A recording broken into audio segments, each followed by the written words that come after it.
Lampiran 2, siapakah imamat rajani? Umat dalam lingkup gereja dan agamawi hanya mengenal imam-imam di dalam gereja masing-masing. Penyampaian berikut mengenai imamat rajani mungkin akan mengusik sebagian besar umat, padahal Injil Kerajaan Sorgalah yang mendasarinya. Bacalah 1 Petrus 2 ayat 9. Tetapi kamulah bangsa yang terpilih, imamat yang rajani, bangsa yang kudus, umat kepunyaan Tuhan sendiri, supaya kamu memberitakan perbuatan-perbuatan yang besar dari Dia, yang telah memanggil kamu keluar dari kegelapan kepada terang-Nya yang ajaib. Siapakah imamat yang rajani, yakni imam di dalam kerajaan sorga? Mereka adalah bangsa yang kudus. Ingat, amnesti. Setiap anak kerajaan dikuduskan saat awal melalui amnesti tentunya. Imam-imam dalam kerajaan sorga adalah milik kepunyaan Tuhan sendiri, Inggris, peculiar, tugat. Hanya Raja Sorga yang memiliki imam kerajaan. Imam-imam kerajaan tidak dimiliki oleh gereja, tidak diperintah oleh pihak lain. Imamat rajani adalah mereka yang telah dipanggil keluar dari kegelapan, meninggalkan pemerintahan iblis. Ini suatu pertobatan, adanya, kepada terang-Nya yang ajaib. Ke dalam kerajaan terang Kolose 1 ayat 12. Apa pula peranan imam-imam kerajaan sorga itu? Memberitakan perbuatan-perbuatan Tuhan yang besar. Di samping tugas-tugas keimaman yang sudah biasa dikenal sejak zaman perjanjian lama. Tugas utama para imam dalam kerajaan sorga adalah menjadi saksi bagi Kristus, menjadi penginjil kerajaan sorga, penginjil khusus yang memberitakan kerajaan sorga, bukan memberitakan sekte atau teologia tertentu. Menjadi orang-orang yang memperluas kerajaan sorga dengan cara menuntun orang-orang lain menjadi warga kerajaan sorga pula, atau menjadi murid Yesus, Matius 28 ayat 19-20, sehingga berbagi kemuliaan dengan sorga. Mulialah Raja Yesus Kristus. Di tengah umat gerejawi pemahaman di atas adalah langka. Bagi mereka, gembala sidang adalah imam mereka, tidak yang lain. Yesus pun kurang berperan di tengah gereja. Tugas-tugas imam gerejawi ditetapkan oleh pendeta senior, atau sinode gereja, bukan oleh Raja Sorga. Bacalah pula perihal imam-imam kerajaan sorga yang dicatat dalam Wahyu 1 ayat 5-6. Dan dari Yesus Kristus, saksi yang setia, yang pertama bangkit dari antara orang mati dan yang berkuasa atas raja-raja bumi ini. Bagi Dia, yang mengasihi kita dan yang telah melepaskan kita dari dosa kita oleh darah-Nya, 6, dan yang telah membuat kita menjadi suatu kerajaan, menjadi imam-imam bagi Tuhan, Bapa-Nya, bagi Dialah kemuliaan dan kuasa sampai selama-lamanya. Amin. Yesus berkuasa atas raja-raja bumi ini. Kalimat ini bukan menunjuk kepada gereja-gereja. Mana ada gereja-gereja yang berkuasa atas raja-raja bumi? Yesus juga telah melepaskan kita dari dosa dan ini namanya amnesti. Yesus membuat kita menjadi suatu kerajaan, bukan banyak gereja atau sekte-sekte. Kerajaannya Yesus diperintah oleh satu raja, tanpa wakil atau pejabat lainnya, sebab Raja Sorga itu, serba mampu, serba tahu, serba hadir. Mulialah Raja, kemuliaan dan kuasa adalah milik Raja Yesus selama-lamanya, amin. Untuk waktu singkat, sementara saja, para imamat rajani mendampingi petobat-petobat baru, dan berperan selaku imam-imam perjanjian baru. 1. Menjadi pengantara antara raja dan petobat itu. 2. Melatih petobat baru agar mampu berkomunikasi langsung dengan Raja atau Roh Yesus. 3. Melindungi petobat baru secara rohani, syafaat, seraya memanfaatkan pula pertolongan malaikat sorga. Peranan imam perjanjian baru ini hanya untuk waktu yang singkat, sebab para petobat baru itu harus berprogres cepat menjadi anak kerajaan, setara dengan penginjilnya. Keduanya segera menjadi saudara, satu terhadap yang lain, mentaati Matius 23 ayat 8-10. Imam-imam kerajaan sorga juga terampil melindungi orang-orang yang bersikap bermusuhan. Orang-orang ini perlu dilindungi dari hasutan iblis. Caranya, dengan memohon kepada Raja agar calon lawan itu diberkati oleh Yesus, dan dikawal oleh malaikat sorga, lalu malaikat iblis yang siap menghasut orang itu dinyahkan. Dengan syafaat demikian gagallah hasutan iblis atas diri orang itu, batallah orang ini menjadi sumber bahaya bagi anak kerajaan. Mulialah Raja. Lampiran 3, menanggulangi malaikat-malaikat iblis. Jangankan mengenali malaikat iblis, kehadiran iblis pun suatu tanda tanya bagi sebagian besar umat gerejawi. Banyak yang tidak menyadari atau tidak mengakui hadirnya malaikat iblis, sampai ditunjukkan kepada mereka Matius 25 ayat 41 dan Wahyu 12 ayat 7-9. Silahkan saudara periksa. Jelaslah, malaikat iblis adalah makhluk yang cerdas, pandai berperang dan menyusun strategi. Tidak heran, iblis berusaha menyesatkan Yesus anak manusia seperti dalam Matius 4 ayat 1-11, di padang gurun, dan malaikat iblis dari orang gerasa berkilah-kilah terhadap Yesus. Markus 5 ayat 7-10. Periksalah, saudaraku. Malaikat iblis yang ini tidak ingin diusir dari daerah itu. Fakta ini menjadi petunjuk adanya malaikat iblis yang menganggap daerah tertentu menjadi daerah kekuasaannya. Dia bermohon agar tidak diusir ke tempat lain, karena di tempat lain sudah ada malaikat iblis penguasa setempat. Kehadiran dua malaikat iblis di daerah yang sama akan menimbulkan pertikaian, karena semua malaikat iblis bersifat angkuh, serupa dengan iblis, bos mereka. Malaikat iblis penguasa teritorial dicatat juga oleh kitab Daniel, 10 ayat 20. Pemimpin orang Persia dan pemimpin orang Yunani di sana pasti bukan menunjuk kepada manusia, mana mungkin manusia menghadang malaikat sorga, Gabriel, yang bertugas menemui Daniel. Di bawah ini, disajikan ragam-ragam malaikat iblis yang sempat berurusan dengan kami selama 20 tahun melakukan pelayanan pelepasan yang ditopang oleh kebenaran biblikal. Malaikat-malaikat iblis itulah yang bergerak memusuhi saudara, sesaat saudara menerima amnesti serta otoritas anak-anak kerajaan sorga. Lihatlah kebenaran Injil kerajaan yang Yesus sabdakan dalam Yohanes 10 ayat 8, semua orang yang datang sebelum aku, adalah pencuri dan perampok, dan domba-domba itu tidak mendengarkan mereka. Mari kita renungkan sabda ini sedalam-dalamnya. Yang datang sebelum Yesus ke dalam dunia, adalah pencuri dan perampok. Siapakah itu? Iblis, di Taman Firdaus, mencuri Adam dan Hawa, menjadikan mereka anak-anak kegelapan.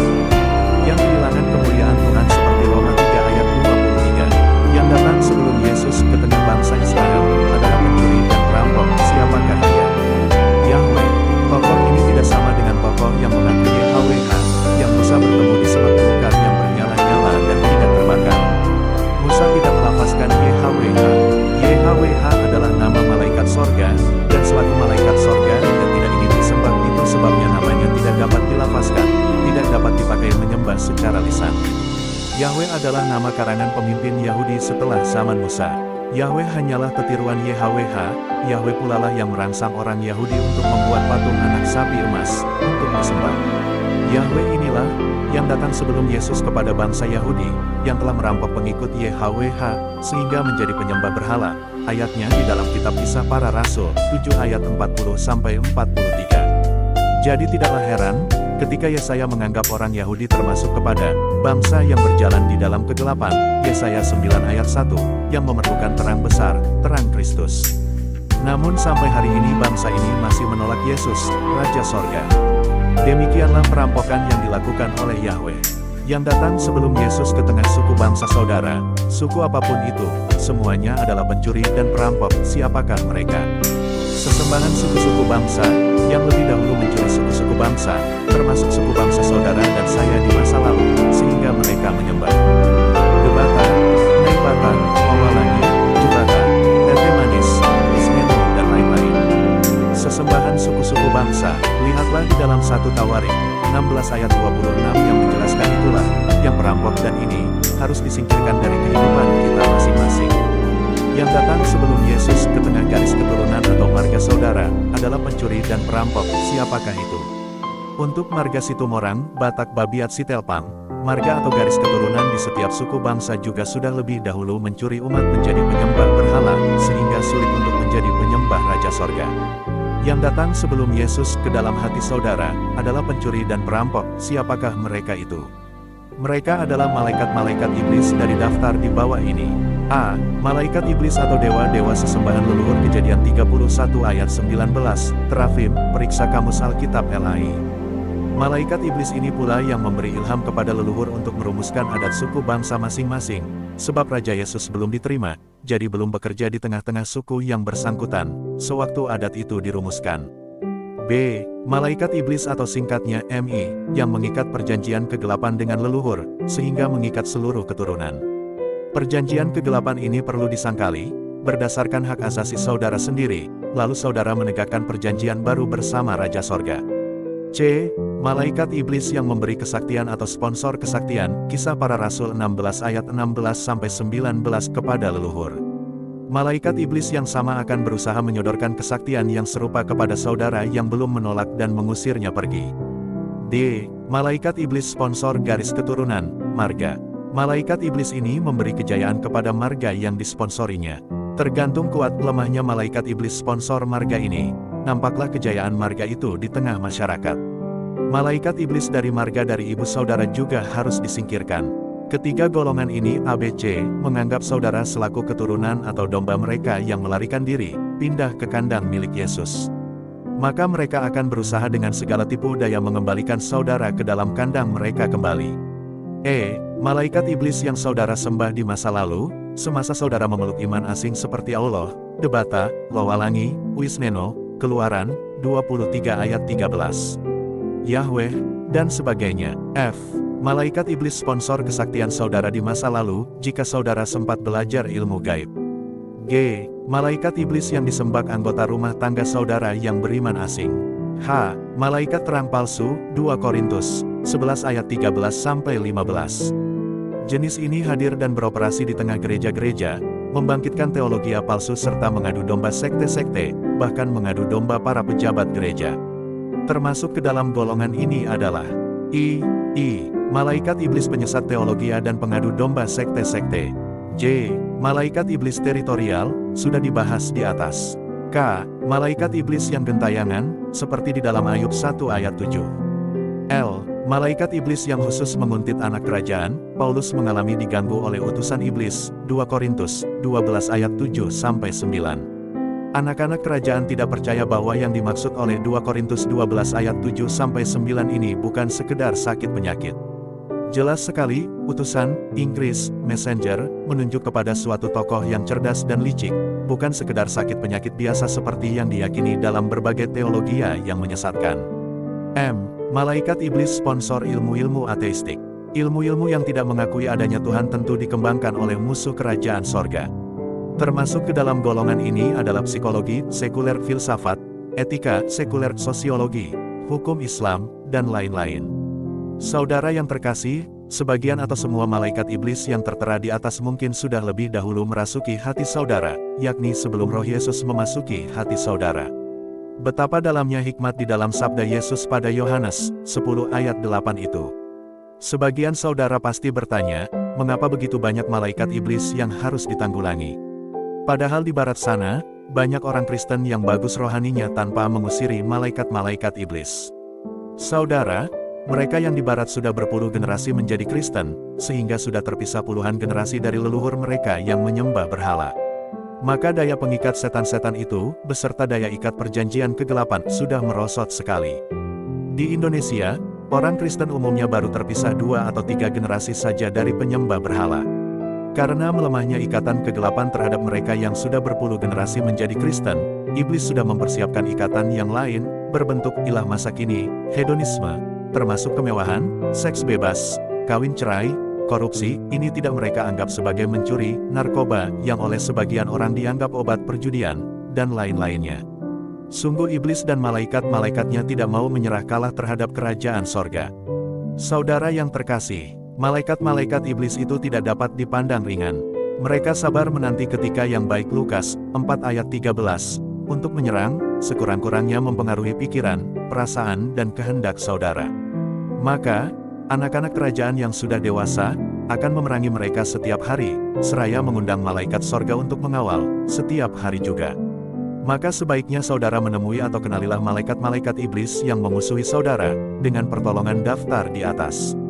Setelah itu, enyahkanlah setiap pagi, dengan menyebutkan ciri setan itu satu persatu. Sebutkan juga nama-nama kerabat yang berada di bawah perlindungan syafaat saudara. Maka kehidupan saudara beserta para kerabat itu akan terasa lebih sejahtera, hari lepas hari. Dengan demikian pula, lebih mudahlah kita menata kehidupan kita, juga hari lepas hari, demi kemuliaan Yesus Kristus, Raja kita sekalian. Lampiran 4, kegiatan memperluas kerajaan sorga. Memperluas kerajaan sorga, kerajaan yang tidak kasat mata, bukanlah sesuatu yang bersifat fisik. Bukan bersifat memperluas teritorial atau bangunan, tidak juga dengan cara mendirikan organisasi pun. Perluasan kerajaan sorga dilakukan dalam bentuk penambahan jumlah anak-anak kerajaan, atau murid Yesus, yakni mereka yang sungguh-sungguh mengabdi kepada Raja, menomorduakan kepentingan pribadi. Apa saja kegiatan utama di dalam memperluas kerajaannya Yesus itu? Ikutilah. 1. Membentuk persekutuan kawanan kecil dengan 2 atau 3 orang anggota. Matius 18 ayat 18-20 berbunyi. 18. Aku berkata kepadamu, sesungguhnya apa yang kamu ikat di dunia ini akan terikat di sorga dan apa yang kamu lepaskan di dunia ini akan terlepas di sorga. 19. Dan lagi aku berkata kepadamu, jika dua orang daripadamu di dunia ini sepakat meminta apapun juga, permintaan mereka itu akan dikabulkan oleh Bapa-Ku yang di sorga. 20 Sebab di mana 2 atau 3 orang berkumpul dalam nama-Ku, di situ aku ada di tengah-tengah mereka. Lihatlah, persekutuan 2 atau 3 orang ini disahkan oleh Raja Sorga sendiri, sehingga tidak memerlukan izin dari penguasa dunia ini, gereja atau menteri agama. Mereka berkumpul dalam nama Yesus saja, tanpa menyebutkan nama lainnya, dan tentu saja, selaku murid Yesus, mereka terampil memanfaatkan seluruh fasilitas kerajaan sorga. Maka mereka pun memiliki wibawa rohani yang besar, apa yang mereka ikat di dunia ini akan sudah lebih dahulu terikat di sorga. Ayat ini adalah kekeliruan penterjemahan, akibat tata bahasa Yunani yang sangat khas, tidak terdapat di dalam bahasa Eropa lainnya. Terjemahan berbahasa Inggris yang benar, what you been on earth it would already been bound in heaven. Tentu saja wibawa rohani ini tidak akan mereka salah gunakan untuk memuaskan hawa nafsu belaka. 1 Yohanes 5 ayat 14, sikap sedemikian akan mencampakkan mereka keluar dari kerajaan sorga. 2. Kawanan kecil mampu menambah jumlah manusia yang mengakui Yesus selaku Raja Sorga, pada tingkatan A. Penjahat yang tersalib dan diselamatkan, Lukas 23 ayat 39-42, atau melihat juga Zakes, orang kaya yang bertobat dari pemerintahan Mamon, Lukas 19 ayat 1-10. Penginjilan ini mudah dilakukan, baik secara langsung, ataupun dengan memperbanyak dan membagi-bagi traktat yang sudah dipersiapkan. B. Orang bertobat, yakni dengan menginjili umat gerejawi yang belum bertobat, mengajak mereka meningkat, menjadi anak-anak kerajaan sorga atau murid Yesus. Ini perkara yang tidak mudah, karena mereka umumnya sudah merasa nyaman dan aman di dalam lingkungan tembok gereja, lagi pula dilindungi oleh surat keputusan Menteri Agama Negara. C. Murid Yesus, dengan cara melakukan pemuridan lanjutan dari golongan A dan B, tanpa mengharuskan mereka ke dalam gereja tertentu, ini adalah kurungan sehingga mereka tidak mampu bergerak bebas dalam kerajaan sorga. Demikian jauh perenungan tentang memanfaatkan semua fasilitas kerajaan surga. Bermohonlah kepada Raja Yesus yang mempunyai semua fasilitas itu kemudian manfaatkan dengan maksimal dalam hidup saudara. Berbahagialah saudara yang dengan bulat hati memasuki kerajaan sorga sejak di bumi ini. Tuhan Yesus Kristus, Raja segala raja memberkati. Amin.